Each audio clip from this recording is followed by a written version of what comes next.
Hello friends, welcome back to my channel. So today in this video we will continue our topic Oedogonium with its asexual reproduction.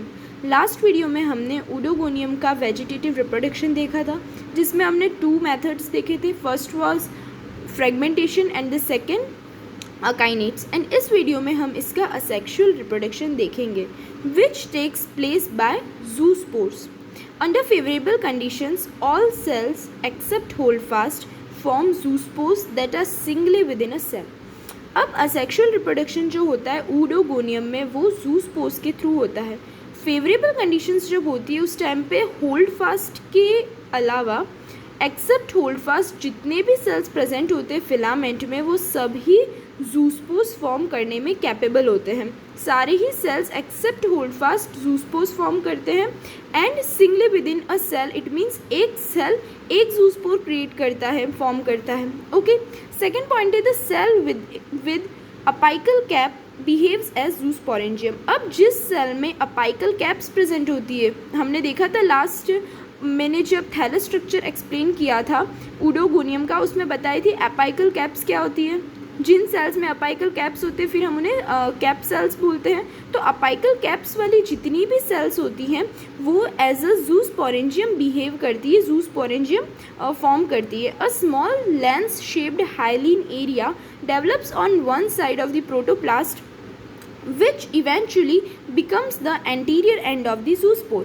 अब क्या होता है, एक small lens shaped छोटा सा एक hyaline area present होता है प्रोटोप्लास्ट के किसी भी वन साइड, किसी भी एक साइड, जो anterior end of the zoospore की तरफ बिहेव करता है. ओके, जूस्पोर का जो एंटीरियर एंड की तरफ बिहेव कौन करता है, जो हाइलिन एरिया प्रेजेंट होता है प्रोटोप्लास्ट के एक साइड में.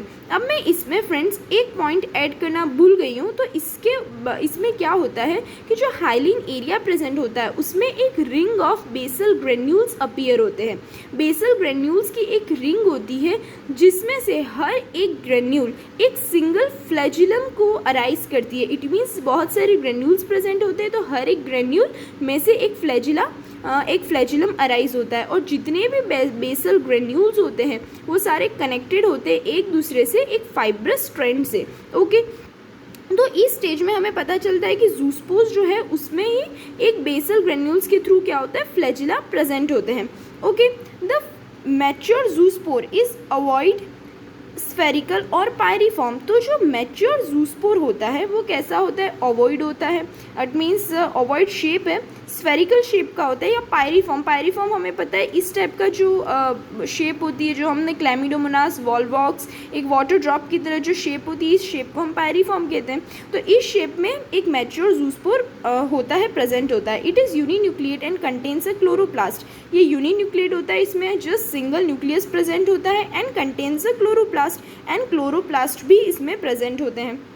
इसमें कौन सा क्लोरोप्लास्ट प्रेजेंट होता है ओडोगोनियम में, हमने थैलस स्ट्रक्चर में पढ़ा था. थैलस स्ट्रक्चर में हमने देखा था कि क्लोरोप्लास्ट जो ओडोगोनियम के जो क्लोरोप्लास्ट होते हैं उनमें कैसा होता है, रेटिकुलेट क्लोरोप्लास्ट प्रेजेंट होते हैं. फ्रेंड्स, इस वीडियो से पहले आप एक बार थैलस स्ट्रक्चर ज़रूर ही देखिएगा जिससे आपको पता चल जाएगा कि ओडोगोनियम का थैलस किस टाइप से डिफ्रेंशिएटेड है, कैसा स्ट्रक्चर है उसका. एंड देन आप उसके रिप्रोडक्शन और उसकी टाइप्स को देखना. Sometimes it possesses an eye spot. अब कभी कभी कुछ सेल्स में आई स्पॉट्स होते हैं, कुछ सेल्स में आई स्पॉट्स प्रेजेंट नहीं होते. आई स्पॉट्स क्या होते हैं वो तो हमें पता है. These are like incipient eyes, एक तरह की आइज की तरह फंक्शन करते हैं. Next the zoospore comes out of the zoosporangium in a delicate mucilaginous vesicle which soon gets dissolved and the zoospore is liberated. अब क्या होता है, जूस्पोर होता है वो जूस्पोरेंजियम से बाहर आ जाता है, किसमें, एक डेलिकेट म्यूसिलेजिनस वेसिकल होती है जिसके अंदर जूस्पोर बाहर आ जाता है. इट मीन्स ये पूरी तरह से क्या हुआ है, जो पेरेंट ओडोगोनियम है पेरेंट सेल से बाहर निकला नहीं है. इट मीन्स पूरे तरह कम आउट नहीं आया है, अभी भी वेसिकल से वो कनेक्टेड है एंड डिजॉल्व. और फिर बहुत जल्द ये जो म्यूसिलेजिनस वेसिकल जो होती है वो डिजॉल्व हो जाती है एंड देन फाइनली जो जूस्पोर होता है वो लिबरेट हो जाता है. ओके, तो अब हम देखेंगे जर्मिनेशन ऑफ जूस्पोर्स. तो इससे पहले एक बार हम डायग्राम पे भी नज़र डालते हैं. तो this is the cycle of asexual reproduction. तो फर्स्ट है हमारा ए, ये है parent cell, parent body, that is oedogonium की पेरेंट बॉडी है जिसमें दिस इज पीरिनॉइड्स प्रेजेंट होते हैं इसमें। तो पीरिनॉइड्स क्या होते हैं? फोटोसिंथेसिस प्रोटीन सिंथेसिस करने वाले ऑर्गेनल्स होते हैं। देन सेल वॉल प्रेजेंट है, देन क्लोरोप्लास्ट है, न्यूक्लियस प्रेजेंट होता है and this is hold fast. Hold fast को छोड़कर जितने भी सेल्स होते हैं वो कैपेबल होते हैं जूस्पोर्स फॉर्म करने के लिए। जिस सेल में जो अपाइकल कैप्स प्रेजेंट होती है वो जूस्पोरेंजियम फॉर्म करता है। तो this is apical cap, this is zoosporangium. Okay, next में हमको बता रखा है इमर्जिंग जूस्पोर। इट मीन्स एक एरिया है जो एक तरह से एंटीरियर एंड की तरह शो कर रहा है किसका? जूस्पोर्स का। एंड दिस इज ये इमर्ज हो रहा है, जूस्पोर है वो क्या हो रहा है? जूस्पोरेंजियम से बाहर आ रहा है। बट एक इसके बाहर देखो दोनों तरफ लेयर बनी हुई है जो क्या है? एक म्यूसिलेजिनस लेयर। जिसके बाद ये होता है इस तरह का स्ट्रक्चर फॉर्म होता है। इट मीन्स ये पूरी तरह अभी बाहर नहीं आया, दिस इज जूस्पोर। और अभी भी म्यूसिलेजिनस जो शीथ है, म्यूसिलेजिनस जो कवरिंग है वेसिकल है, उसके अंदर अभी भी जूस्पोर्स है। बट कुछ टाइम बाद जो ये वेसिकल होती है वो डिजॉल्व हो जाती है। इट मीन्स एक तरह से ब्रेक हो जाती है और उसके बाद जूस्पोर बाहर आ जाता है। This is zoospore. और अब ये जूस्पोर्स क्या होगा? जर्मिनेट करना स्टार्ट करेगा एंड जर्मिनेट करके वापस से अपना न्यू थैलस फॉर्म करेगा। तो उससे पहले हम अब germination of zoospores देखते हैं। Now after liberation the zoospore swims for about an hour and then settles on any solid substratum with its anterior end downwards। अब लिबरेट होने के बाद जो जूस्पोर्स होते हैं वो क्या करते हैं? स्विम करते हैं एन आर, इट मीन्स फ्रीली स्विम करते हैं 1 आवर तक किसी से भी बिना अटैच हुए एंड देन सेटल हो जाते हैं किसी भी सॉलिड सबस्ट्रेटम से, किसी भी स्टॉक से, उनके एंटीरियर एंड से। ओके, इट मीन्स ये होता है जैसे कि मैंने शेप बनाई थी, ये एंटीरियर एंड होता है किसी भी सेल का और ये पोस्टीरियर एंड है। तो ये इस एंड से किसी भी सबस्ट्रेटम से कनेक्ट हो जाते हैं।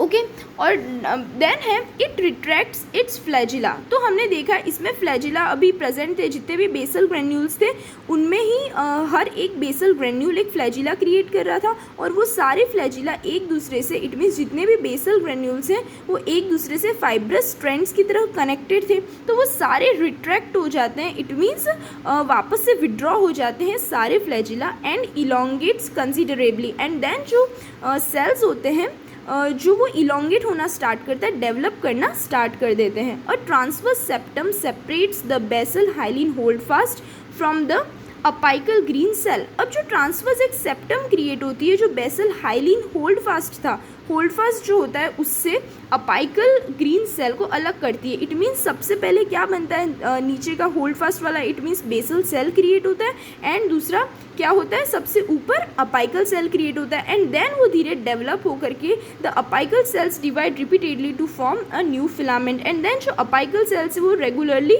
रिपीटेडली डिवाइड होकर के बीच के जितने भी इंटरकैलरी सेल्स होते हैं वो फॉर्म करते हैं। तो इस टाइप से हमारा न्यू फिलामेंट क्रिएट होता है, उसका फॉर्मेशन होता है from asexual reproduction from zoospores. Okay, तो यही एक ये रहा हमारा जर्मिनेटिंग जो जूस्पोर होता है वो वापस से क्या करता है जो डेवलप होकर के न्यू फिलामेंट फॉर्म करता है। ओके फ्रेंड्स, तो ये था हमारा small topic that was asexual reproduction in oedogonium. अब एक लास्ट मेथड और रह गया है हमारा ऊडोगोनियम का and that is sexual reproduction. So please stay connected with my channel. Next video में हम सेक्सुअल रिप्रोडक्शन पढ़ेंगे and please do like, share, comment my video and subscribe the channel so that you will get notification whenever I upload new video.